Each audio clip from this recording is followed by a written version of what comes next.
second UFC stint for Nikita Krylov. This will be his 18th UFC appearance overall. Debuted all the way back in UFC 164 in 2013. On the other side, we have Ryan Spann. He's won 2 in a row, knocked out Dominic Reyes last year. Ken-Flo, who do you have in the main event? Krylov the favorite or Spann the underdog?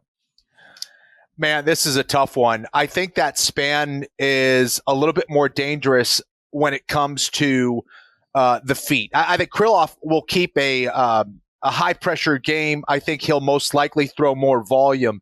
Spann, I think, a little bit more dangerous just because of that power and athleticism that he displays.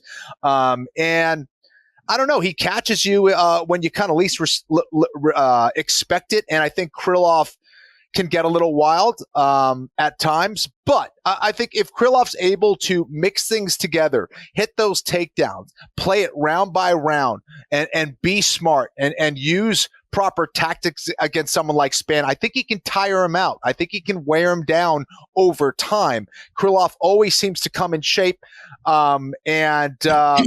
Yeah, I like Krylov here. Not super confident. I think there's a couple of these that I may change throughout the week as we go on, depending on the weigh-ins and things like that. But yeah, give me Krylov, man. Now, I say, Bri, the division not as wide open as maybe it was once believed to be. Jamal Hill's the champion. And if Yuri Prochazka is healthy, he's going to get the next championship opportunity. Of course, Magomed Ankalaev is lurking. I guess Jan Blachowicz is to whatever degree as well. Anthony Smith. But it stands to reason, even Krylov or Spann, whoever emerges, even with a first-round finish, which actually has a high probability here, isn't necessarily going to be getting a title shot, in the next calendar year. All of that being said, it's a big fight at 205, and we need to know who you think wins it. Yeah, I love this fight. Loyal Anik and Florian listener Jake Ford generously offered up his services at the beginning of the year and said, hey, let me break down all your fights for you. Every pick you make, I'll put it in a spreadsheet. And he informed me today that my light heavyweight picks, for the lack of a better term, have been absolute dog shit. So I need to lock in and pick winners here. Spann is huge for 205. He's a big boy. He has some serious skill, big power, and an absolute death choke. His guillotine is something nasty. But I'm concerned about the cardio. Kenny touched on it. He's gassed hard in that Sam Alvey fight. That's the only sample size we have because Spann doesn't get paid by the minute. The guy gets out of there early. And Krylov's been around forever. He debuted in 2012, his MMA debut, that is. Fought at heavyweight. Now he's at 205.